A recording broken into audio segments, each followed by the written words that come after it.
నియోజకవర్గంలో 182 మంది వివోఏలకు ఒక్కొక్కరికి 15,000 విలువైన శాంసంగ్ గెలాక్సీ 5G స్మార్ట్ ఫోన్లను అందజేసిన ఎమ్మెల్యే నల్లమిల్లి.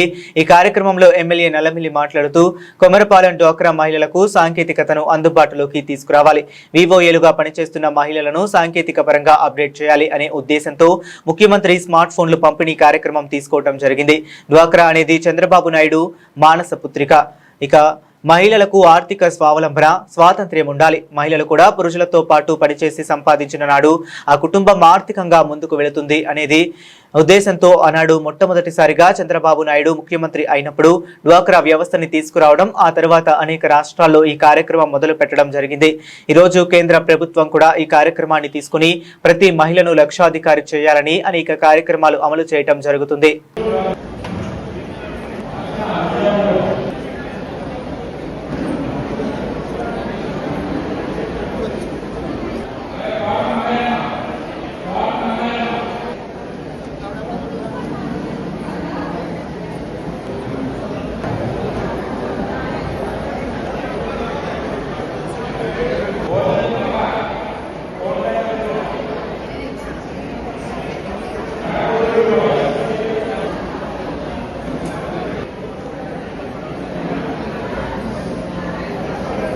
డ్వాక్రా వివోఏలు ఉన్నారో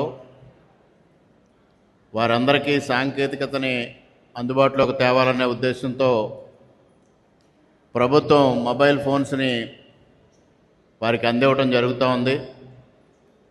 ఈ కార్యక్రమానికి అధ్యక్షత వహించిన మార్కెట్ కమిటీ చైర్మన్ శ్రీమతి సూర్యకుమారి గారికి, కార్యక్రమంలో ముఖ్య అతిథులుగా పాల్గొన్న నియోజకవర్గ ప్రత్యేక అధికారి ప్రేమ్ కుమార్ గారికి, ఆళ్ల గోవింద్ గారికి, వేదిక పైన ఉన్న 3 పార్టీల నాయకులు, అధికారులు, వేదిక ముందున్న కూటమి నాయకులు, మహిళామణులు, మీడియా మిత్రులు అందరికీ పేరు పేరున నా హృదయపూర్వక నమస్కారాలు. ఇప్పుడే సూర్యకుమార్ గారు చెప్పారు,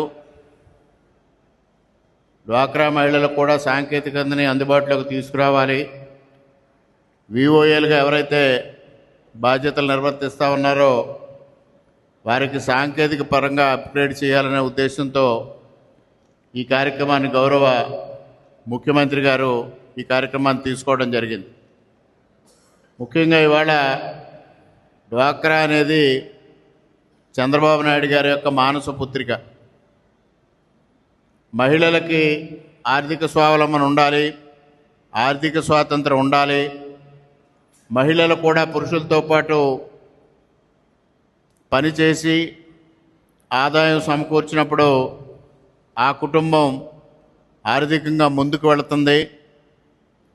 పురుషుని కన్నా స్త్రీ చక్కటి ఆర్థిక విషయాల్లో సమన్వయం చేసుకోగలుగుతారు.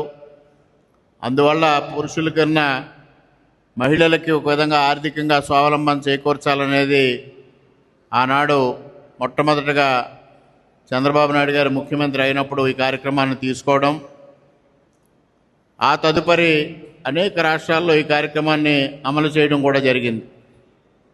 ఇవాళ దాన్ని కేంద్ర ప్రభుత్వం కూడా తీసుకుని మహిళలకి పెద్ద ఎత్తున అన్ని విషయాల్లోనే కార్యక్రమాలు చేయడం కాకుండానే ప్రతి మహిళని లక్షాధికారి చేయాలని